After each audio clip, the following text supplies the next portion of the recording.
Hi everybody, welcome to my horror book review for Halloween. I've already read one, which was the Horror Store. Very good book. So now I've read another two. I'm on another one now, and that will take me up to end of October. So the second one, sorry, in the Halloween special I'm doing on horror books I don't really know how to review this book. This is why I've took so long.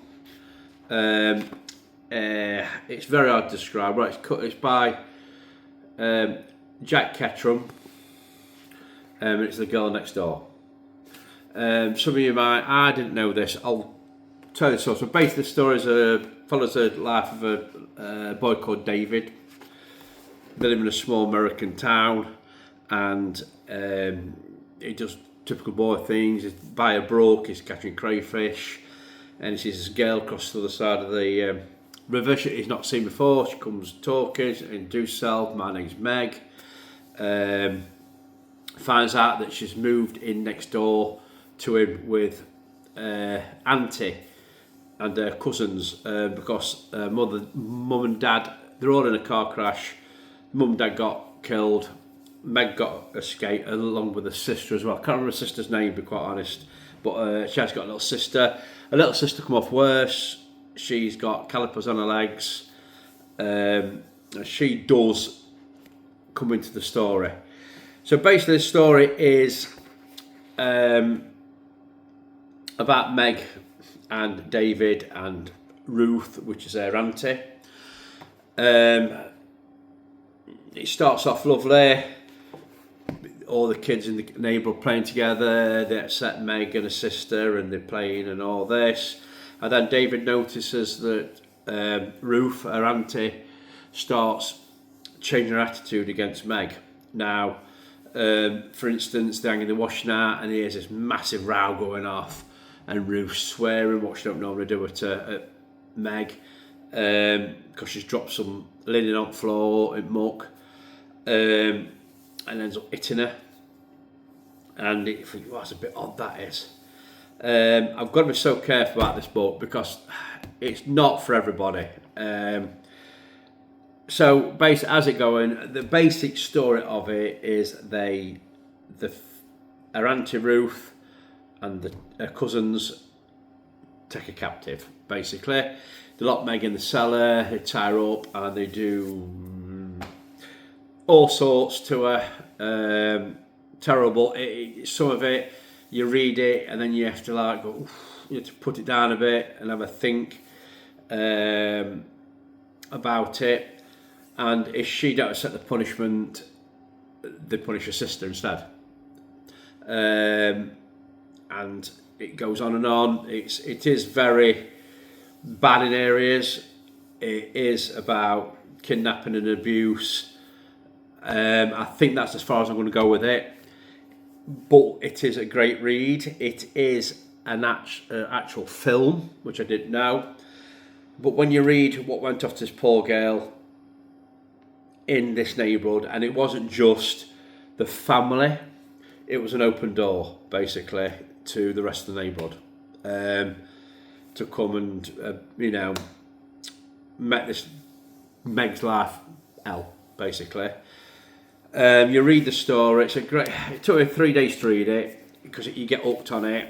Like I say, you do have to put the book down sometimes to read it. It is, but then what did me? You find out that it's actually a true story.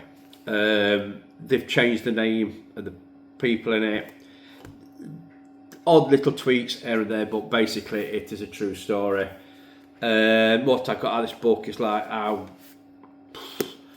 disturbing people can get, how abusive people can get, how people's minds work, how disgusting people can get. Saying that it is worth a read. If you are easily offended, please don't read it. But it is a very good book, and that's all I can really say on it, really, on that book, because I don't want to go into too much detail with it. I can't, not on here, to go into what we went off with her. But when you find out it's actually a true story, it's there. Right, so the second book, more light-hearted. I watched a film, you can go and watch it on Amazon Prime, called My Best Friend's Exorcism. I thought it was a good little horror film, good exciting little horror film. Brilliant because it was 80s. I love the 80s. I mean, I grew up in the 80s. I was at school, senior school in the 80s. It's got, the film's brilliant. I thought, wow, that's good. So I thought, I'll get the book. And this is by Grady Hendrix, the same person who did Horror Store. If you want to see a review on that, go back to my last video.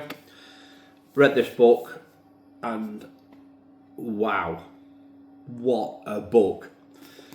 Now, if you want a book that's it's 80s, you get 80s vibe from it. Fun, laughter, serious horror, bit of gore. This is a book for you. It's absolutely fantastic. Follows a couple of friends, Abby and Gretchen. Abby's a bit of a loner. She arranged a birthday party at school, hands out all the invitations, but before the girl who's the star of the class comes in. My party's on the same day. Blah blah blah. We're going horse riding and all this. A better party than what Abby was having. Abby was at a roller rink. So she hopes everybody turns up, but she sits there. Nobody turns up till Gretchen walks in. Only person turn up, and they become good friends. From then on, and then it skips a few years into like the senior school, and they're at a friend's party. Like a little get together. Gretchen's a bit brave and she goes swimming in this water. They lose her. She goes in the water and they can't find her. Then they see her coming out of the water onto the other side of the lake. They go looking for it. Well, Abby goes looking for her in the woods, can't find her at all. Don't know where she's gone. And then she turns up the next day. Bit strange, covered in mud. And then strange things starts happening. Her personality changes, and Abby, she knows she's been possessed, and then we get the Exorcist that comes into it. It's amazing. The Exorcist bits in this. If you've seen the film, you'll know what we're on about. Basically, they are a religious group of muscle-bound young lads that go around preaching to schools about turning to God and gets you fit and all this. And when they attempt the exorcism, it's amazing. It's so funny. I had to read it twice because it is brilliant. But the vibe from the book is absolutely magnificent. It's totally different to the film. The film, when you watch the film and read the book, you think film were rushed. The book's got a lot more in it. And even at the end, it goes into the later years of Gretchen and Abby, how they fall apart and come back together at the end. It's an amazing book, absolutely amazing. Not that big. It is a bigger book than the Girl Next Door.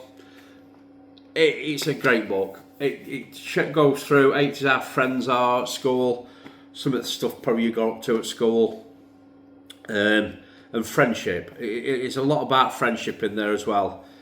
And I really enjoyed it. Really recommend it, guys. So, there are my two books. Latest two books. Go and give them a read. My next one I'm reading is the NOS 4A2, which is Nosferatu.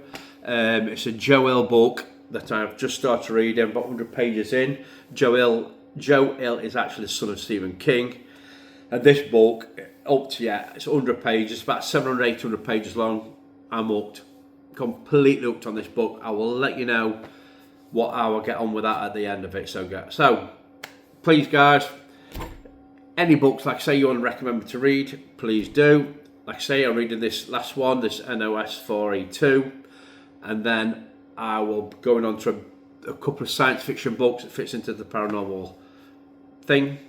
And then I'm going to go back on. I've got some more horror books to read. So if there's anything you want me to read, or you want to know a bit more about these books, drop us a message or comment in comments.